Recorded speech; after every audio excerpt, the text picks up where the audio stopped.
Hi friends, நான் உங்கள் தாவீது பேசுகிறேன். இன்றைக்கி என்ன சொல்ல இருக்கலாம், பிரச்சனையை நம்மளே உண்டு பண்ணிக்கிட்டு அந்த பிரச்சனையை இப்போ தவிர்க்கிறதுக்கு நம்ம வழி தெரிஞ்சுக்கணும். நம்ம உண்டு பண்ணிக்கின பிரச்சனைன்னு பார்த்தீங்கன்னா வாகன நெரிசல்.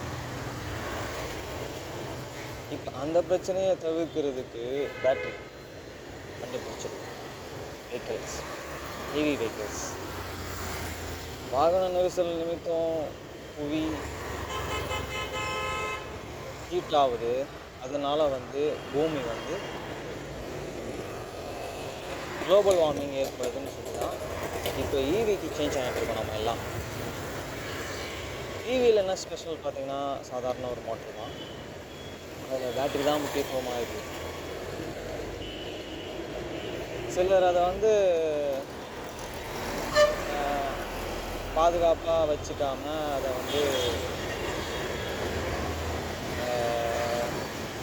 சந்தேகமாக அதை பார்த்து அதை மிஸ் பண்ணுறாங்க. சரிங்களா?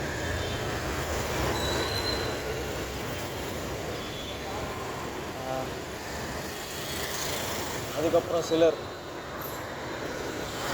பூமியில் முன்கூட்டியுமே வரக்கூடிய பிரச்சனை நம்மளுக்கு கடவுள் உணர்த்திருக்காரு. அந்த பிரச்சனையிலிருந்து நாம் எப்படி வெளியேறது, இதுதான் நம்ம நினைக்கிறோம். ஃபர்ஸ்ட் ஆஃப் ஆல், இப்போ மத்திய கிழக்கு நாடுகளில் பார்த்திங்கன்னா இந்த பிரச்சனை போயிட்டு பதட்டம். அதை எப்படி நம்ம தவிர்க்கிறது? அதுக்கு ஒரே வழி தாங்க, ஒற்றுமையாக தான் இருக்கணும். அந்த ஒற்றுமையை எப்படி பேணுதல்ன்றது உங்களுக்கு நான் ஆல்ரெடி சொல்லியிருக்காங்க. அந்த ஒற்றுமையை நம்ம சாதாரணமாக பண்ண முடியாது, ஓகேங்களா? இப்போ அந்த ஒரு பிரச்சனையிலேருந்து உலகத்தில் அனைத்து நாடுகளும் பயப்படுறாங்க. அதனாலேயும் புவி வெப்பமாகுதுன்றது அதுலேயும் நம்ம பார்க்கலாம். அதை தவிர்க்கணும். அதுக்கப்புறம் பஞ்சம் எதை குறிக்குதுன்னா உணவை குறிக்குது. அதுக்கப்புறம் ஃப்ளட்டு எதை குறிக்குதுன்னா புவி வெப்பமாக வச்சு மழை பெய்யறதுனாலே வச்சு சொல்லலாம். நகரத்தில் கடல் மட்ட நீர் அதிகமாகும் போது அந்த தண்ணி சீராக கால்வாய் மூலிமா போகாத நிமித்தம் ஃப்ளட்டு வருதுன்னு சொல்லலாம்.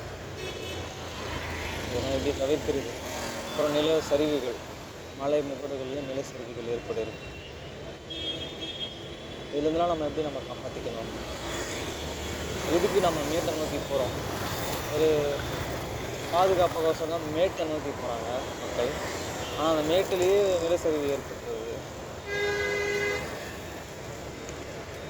அப்போ நம்ம பூமியை நம்ம எப்படி பாதுகாத்துக்கலாம், கடவுள் முன்னாடியே நம்மளுக்கு நம்ம ஆவியில் உணர்த்துவார். அப்போ நம்ம அதெல்லாம் தெரிஞ்சுக்கணும். நம்ம இதில் நம்ம தெளிவாக நம்மளுக்கு புரியுது.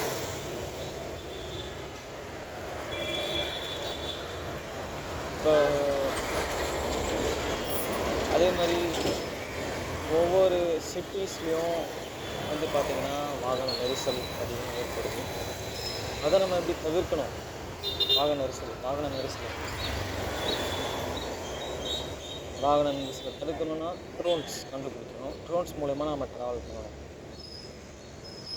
சில இடங்களுக்கு நம்ம நடந்து போயிட்டு வரணும். வாகனத்தை எடுத்துக்கிட்டு போகக்கூடாது. முக்கியமாக கார் எடுத்துகிட்டு போகக்கூடாது, பைக்கை கூட எடுத்துகிட்டு போகணும். வருங்காலத்தை பார்த்தா பைக்கு கூட போக முடியாது போல், அவ்வளோ நெரிசல் வரும் போல் அந்த பூமியில். அப்போ நம்ம என்ன பண்ணணும்? நகர்ப்புறத்திலிருந்து கொஞ்சம் கொஞ்சமாக பேருந்து போய்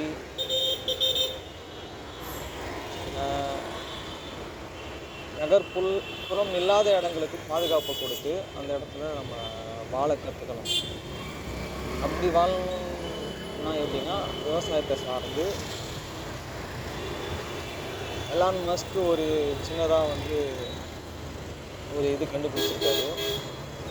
வீடு ரெடிமேடாக நம்ம வீடு எடுத்துகிட்டு போயிட்டு எங்கே வேணால் நம்ம ஃபிக்ஸ் பண்ணிக்கலாம்.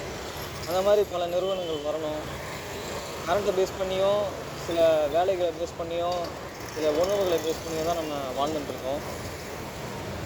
இதெல்லாம் நம்ம வந்து நம்ம அன்றாட அத்தியாவசிய தேவையாக இருக்கிறதுனால தான் நம்ம ஒரு சிட்டியை நோக்கி நம்ம முக்கியமாக உணவை பேஸ் பண்ணி, அதுக்கப்புறமா நல்லா சம்பாதிக்கணுன்றதை பேஸ் பண்ணி நம்ம இருக்கோம். ஆனால் சம்பாதிக்கிறது முக்கியம் கிடையாது. வருங்காலத்தில் உணவு பற்றாக்குறை வராமல் இருக்கிறதுக்கு நம்ம நிலத்தை பயன்படுத்தணும். இதெல்லாம் முன்கூட்டியுமே ஹோலி ஸ்பிரிட் மூலயமா கடவுள் உணர்த்துறாரு எனக்கு. நான் இதை சொல்கிறேன் உங்களுக்கு எல்லாத்துக்கும்.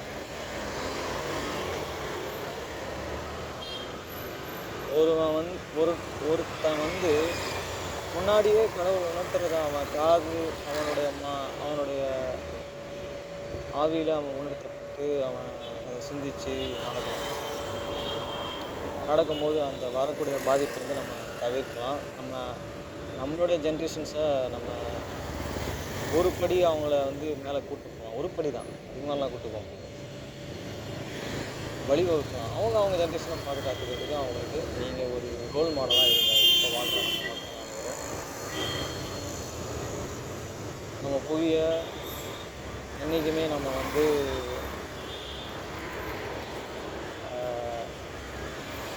பாதுகாப்பாக நம்ம அதில் வாழணும், சுத்தமாக வச்சுக்கணும். சுற்றுச்சூழல்களை நம்மளை நம்பி இருக்கிற மிருக ஜீவன்களையும் பாதுகாக்கணும். புரியுதுங்களா? இன்றைக்கி என்னால் சொல்ல முடிஞ்ச ஒரு சின்ன இது வந்து கடவுள் கொடுத்த பெரிதான இது. நேற்றைய தினத்தில் பார்த்திங்கன்னா காமராஜரும் இறந்த நாள், மகாத்மா காந்தி வந்து பிறந்த நாள். 2 பேருமே பார்த்திங்கன்னா பூமியில் உத்தமமாக வாழ்ந்துருக்காங்க. அவங்களுக்கு வந்து சோதனையிலிருந்து அவங்க நல்லபடியாக வாழ்ந்துருக்காங்க. இந்தியாவே அந்த நாளை வந்து இதை வந்து அந்த நாட்டில் வந்து முக்கியத்துவப்படுத்திருக்கு. இந்த மாதிரி நம்ம வாழ்க்கையில் நம்ம எல்லாருமே வந்து ஒரு ரோல் மாடலோடு இருக்கிற ஒரு பெரிய பெரிய ஆட்கள், அவங்கள நம்ம ஃபாலோ பண்ணி நம்மளோட லைஃப்பில் அந்த உள்ளுணர்வுகளை சொல்கிறதோட பரிசுத்தாவியானவருடைய வழிநடத்தலை நம்ம புரிந்து கொண்டு ஸ்பிரிச்சுவல் வழிநடத்தலை புரிஞ்சுக்கொண்டு நம்ம வாழ அதுக்கென்று ஆயத்தமாகவும், பூமியில் நிறைய இடம் இருக்குது. இன்னும் அந்த இடங்களெல்லாம் நம்ம ஃபில் பண்ணணும். ஒரு நாட்டுக்கு இன்னொரு நாட்டுக்கு பிரச்சனை வராத மாதிரி ஒற்றுமையாக இருக்கணும். ஒற்றுமைனா உங்களுக்கு ஆல்ரெடி நான் சொல்லியிருக்கேன், அதுதான் ஒற்றுமை. சரிங்களா? திரும்பி உங்களோட இடத்துல வந்து ஆவியானவர் உணர்த்தும் போது நான் உங்களுக்கு சொல்ல வேண்டிய அநேக காரியங்கள் இருக்குது, சொல்லவிருக்கிறேன். உங்களிடம் கிடைப்பெறுவது சினி பாண்டியன் தாவீது.